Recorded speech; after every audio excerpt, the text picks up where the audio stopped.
দায়িত্ব নিয়ে যখন মিস্টার রহমান আসলেন, আসার পর তিনি যে লাগামটা টেনে ধরেছেন সবকিছুর, সেটাকে আপনি হার্ট ব্রেক বলছেন। আমি বলছি হার্ট ব্রেক। কিন্তু এবং এই কিন্তু হার্ট সে- ব্রেকের যে প্রমাণ, এমন না যে শাহেদ আলম এগুলো বানিয়ে বলছে, এগুলো মানুষের মুখে মুখে কথা, যে কারণে মনিরা শারমিন অথবা জামায়াত ইসলামের রাজনীতি করা কঠিন হয়ে যাচ্ছে বর্তমানে। এখনো আমি জানি না সামনে কি হবে, কিন্তু আপাতত পর্যন্ত তাদের বিরোধিতার জায়গাটা তারা করছে, আমি সমীহ করি, স্বাগত জানাই।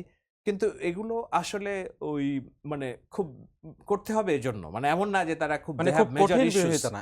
এই যে আপনি বলছেন যে প্রধানমন্ত্রী তারেক রহমানের নেতৃত্বে মূলত আপনি সেই জায়গাটাকে ফোকাস করে তার নেতৃত্বে একটা হার্ট ব্রেক করা হয়েছে যে নৈরাজ্য চলছিল দেশের হুম, মধ্যে। হুম।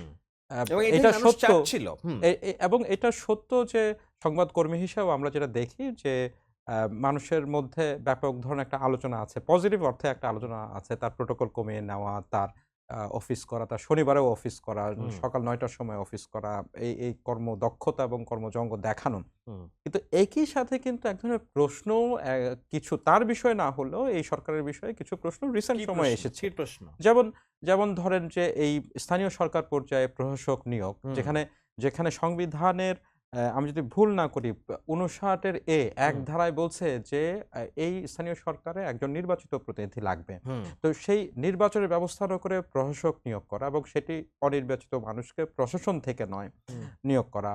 আপনার কেন্দ্রীয় ব্যাংকের গভর্নর নিয়োগ করা। হুম, রিসেন্ট সময়ে হুম। হচ্ছে বিশ্ববিদ্যালয়গুলোর ভিসি নিয়োগ করা। এগুলো নিয়ে কিন্তু এটা আমার প্রশ্ন প্রশ্ন না, আছে। এটা নিয়ে প্রশ্ন আমি বলি, আছে আমি আমি আমি রাজনৈতিক সবকিছু মহলে। অন্ধ চোখে মেনে নিচ্ছি এমন না। প্রশ্ন থাকবেই। প্রশ্ন থাকাটাই স্বাভাবিক। এখন আপনি যদি বিনা প্রশ্নে মেনে নেন সবকিছু, কিংবা আপনার সব কাজেই যদি প্রশ্ন না উঠে, বরঞ্চ তাহলে চেক অ্যান্ড ব্যালেন্স থাকবে না আপনার কর্মের মধ্যে।